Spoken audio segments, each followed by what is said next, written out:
We are pleased to have you back to Biography Boutique. In A Haunting in Venice 2023, Hercule Poirot will continue his dogged quest for the truth as we relive the spine-tingling turns, terrifying scenes, and dark canals of 1947 Venice.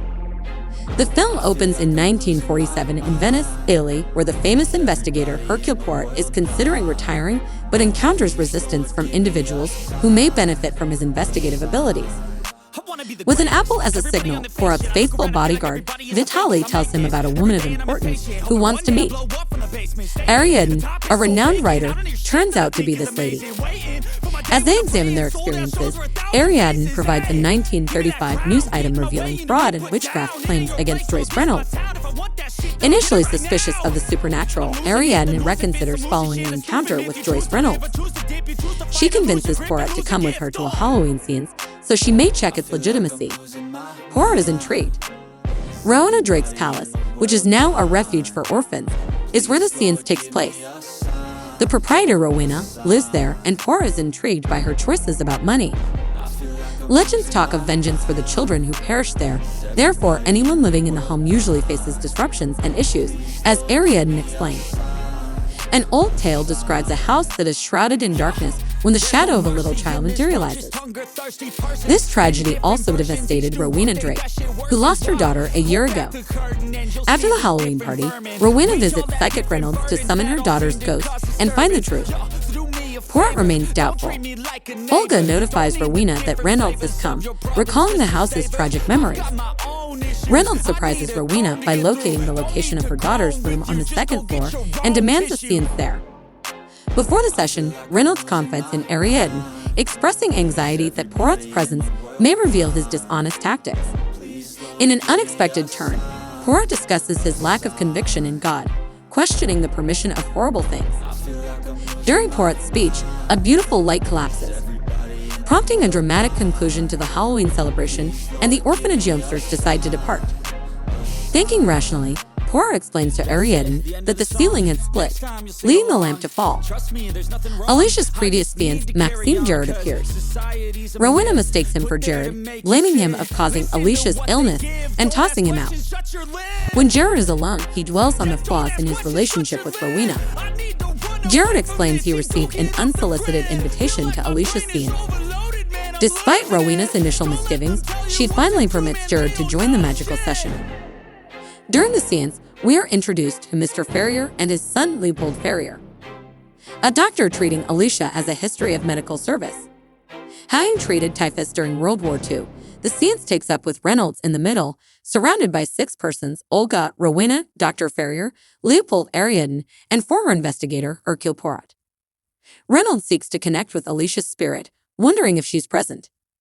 Suddenly, the typewriter autonomously writes the letter Y, signifying Alicia's assumed presence and sparking terror in the room.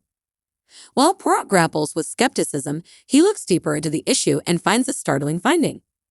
He interrupts the magical session, exposing another aide of Reynolds concealed in the chimney, remotely operating the typewriter with a magnetic switch. Poirot finds a new scratch on Alicia's bedroom door, suggesting forced entrance, further verified by footprints in the chimney. Poirot exposes these strange discoveries, recommending Rowena against completing the session. Strangely, the episodes persist, with Reynolds' chair spinning. Reynolds appears possessed by Alicia's spirit, claiming to have been slain. Some, including Rowena, believe it's Alicia's voice. However, Poirot, despite the unusual incidents, maintains to his rational viewpoint, judging it all a fraudulent deception. Ariadne tells him to accept the unfathomable and believe in something beyond human knowledge. Advocating for a logic that surpasses ordinary thinking, Poirot remains insistent, accusing Reynolds of being a clever con artist exploiting the misery of others. Reynolds refutes the allegation, stating that the anguish he feels is genuine and the screams of summoned ghosts make him join in their misery. Poirot questions Reynolds about Alicia's murderer, but Reynolds is dubious. He extends an invitation to Poirot for the following session, but Poirot considers horror stories as suited exclusively for children. Reynolds says that such stories may offer enjoyment and help youngsters live without fear. He tells Poirot to accept things that may not make rational sense, comparing comparisons to Catherine, who trusted in God. The name of Catherine surprised Poirot, considering she was his late wife. Reynolds then clothes Poirot in his mask and robe, urging him to enjoy Halloween night. In the disguise, Poirot engages in the Halloween custom of apple bobbing, only to be mistaken for Reynolds and nearly drowned. Fortunately, Vitaly intervened and rescued him. Later, Reynolds is sadly discovered dead, leaving everyone perplexed about what exactly occurred in the house. Yoga, a former devoted nun, fervently believes in mystical energies, attributing everything to an evil ghost in the home. In contrast, Jared remains suspicious, thinking that Reynolds was dissatisfied and chose death. As others ponder leaving, Hercule locks the doors, designating Vitaly and Jared as guards until he can conduct a full inquiry. Hercule commences the inquiry, painstakingly constructing a list and studying the murder scene where Reynolds met his end. During the inquiry, he questions Ariadne, who discovered Reynolds' lifeless corpse. He then probes Rowena about a chamber above the balcony, uncovering facts of Alicia's neglected beloved flower garden. Shares that she and Alicia used to harvest honey together for personal consumption. Poirot pushes into why Rowena summoned Reynolds, and she describes her familiarity with him through a magazine, expressing interest over his daughter's terrible demise. He questions Olga and others, and during the investigation with Dr. Ferrier, a kid cry pierces the air. Poirot rushes to the restroom, catching sight of Alicia's reflection in the mirror. Upon departing, he finds Leopold, Dr. Ferrier's son, who confesses his power over his father's emotions owing to Dr. Ferrier's mental illness arising from a typhus outbreak during World War II. The inquiry persists, with Reynolds' two helpers revealing that all the scene sessions were a fake. They obeyed Reynolds' directions out of gratitude for rescuing them and provided false identities. Their ultimate purpose was to escape their pain, live unrestrainedly, and follow their aspirations. Poirot deduces that the help may be the criminals behind Reynolds' murder. Driven by a search for independence and control over their life, the couple feels entangled. Yet Poirot perceives the child's voice, suspecting the presence of another person in the house. Shortly later, he discerns a shadow and uncovers a veiled girl, thinking her to be one of the abandoned orphans. Poirot wonders if she observed someone shoving Reynolds, but before she can react, Ariadne intervenes, forcing the youngster to vanish. Poirot, still baffled, detects a strange happening, and a boom reverberates from the home. Upon examination, they identify the source of the noise in the basement. Unbeknownst even to Rowena, it's the famous spot where orphanage children were held, and the bang originated from the storm slamming the home wall. Inside the room, Dr. Ferrier has a sudden fright, resulting to a mental abnormality. Jared, attempting to soothe him, is abruptly attacked by Dr. Ferrier. Once the crisis resolves, Dr. Ferrier is brought to the music room for relaxation, and Rowena proposes closing it, handing the key to Poirot. Poirot and Ariadne then grill Jared about the invitation. And when Jared delivers it, Poirot has a vision of the letters forming the word apple. Piercing together the unusual happenings, Poirot ultimately uncovers the truth. Before becoming Poirot's bodyguard, Vitaly served as a security guard at Rowena Drake's mansion and was the one who collected Alicia's body from the river. Astonishingly, Ariadne and Vitaly had been working from the outset. The letter to Maxime Jared was Ariadne's work, and the unusual happenings in the home were methodically staged by both.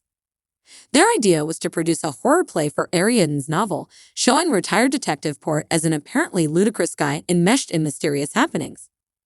However, Reynolds' murder was not part of their strategy. Poirot remains suspicious that Alicia and Reynolds' deaths are related to them. Suddenly, Reynolds' helper emerges, pushing Poirot to unlock the music room, where Dr. Ferrier is discovered dead with a knife in his back. In a shocking twist, Olga's inquiry reveals that the inexplicable happenings are not coordinated by Ariadne and Vitaly.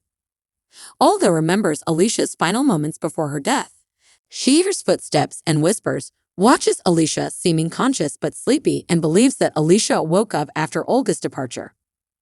Choosing to terminate her own life when examining Alicia's chamber, Poirot sees a childhood photo of her. Rushing to the room, he catches flashes of Alicia's shadow, causing the mirror to shatter. Alicia's beloved bird hints of a shredded portrait of Gerard. Poirot knits together the jigsaw of the anomalies and evil schemes, uncovering not just one murder, but 3, all perpetrated by the same individual. Among those there that night, only Maxime, Gerard, and Olga remain oblivious of the reality. Ariadne and Vitali have arranged a mystery horror scenario for Ariadne's novel, and Reynolds' two assistants want to escape with their acquired valuables. However, they do not foresee Reynolds' murder that night. The surprising revelation uncovers Rowena Drake, the opera diva, as the perpetrator. She poisoned her own kid Alicia, using honey from the deadly Del Bow flower from Turkey. A mere teaspoon debilitated Alicia, bringing fever and hallucinations. Rowena's objective was to make Alicia forget Gerard, ensuring her dependency on Rowena. Despite Alicia being an adult, Rowena precisely calculated each dosage to pretend illness, keeping her from seeing Gerard. In the end, Olga, fearing Alicia was possessed, switched places with a sleeping Rowena to soothe Alicia. Tragedy happened when in the middle of the night, Alicia screamed and hallucinated. Believing Alicia to be possessed, Olga served her tea with a high dosage of honey, unwittingly providing a deadly overdose. The true reason of Alicia's death was the poisoned honey produced by Olga. Discovering Alicia dead, Rowena learned the legend of the home's darkness imprinted on Alicia's back by Olga. She disposed of Alicia's body in the river. Initially, officials accepted the circumstances, finding no proof of foul play in Alicia's death. However, Rowena got a blackmail letter threatening revelation of the poison scheme. She paid off the blackmailer till she ran out of money. Suspecting Dr. Ferrier, who inspected Alicia's body, Rowena also got a letter from Reynolds claiming to find Felice's cause of death. In this convoluted circumstance, Rowena accused Dr. Ferrier and Reynolds of extortion, causing her to prepare the Halloween session as a method to destroy both. Freeing herself from the threat, Poirot unravels that all began when he almost died wearing Reynolds' cloak. Rowena, assuming Reynolds is upstairs, pushes him from above. She then returns to the music room to greet Olga and Dr.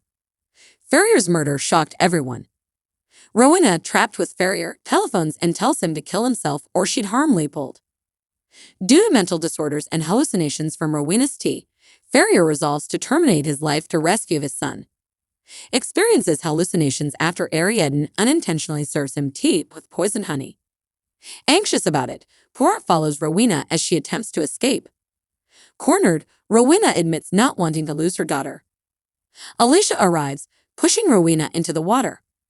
The next day, Rowena, Reynolds, and Ferrier are discovered dead. Little Leopold is the one who writes the letter and blackmails Rowena to verify a notion from his father's message about an opera diva's daughter dying from poisoned honey. Olga becomes Leopold's babysitter and Reynolds' assistants get their passports back with her aid. Ariadne, angry, vows not to publish Poirot's account in her book and wonders if Poirot utilized supernatural aid. Poirot believes in making peace with the supernatural and returns to his investigative life, keeping the door open for fresh cases. And the movie finishes.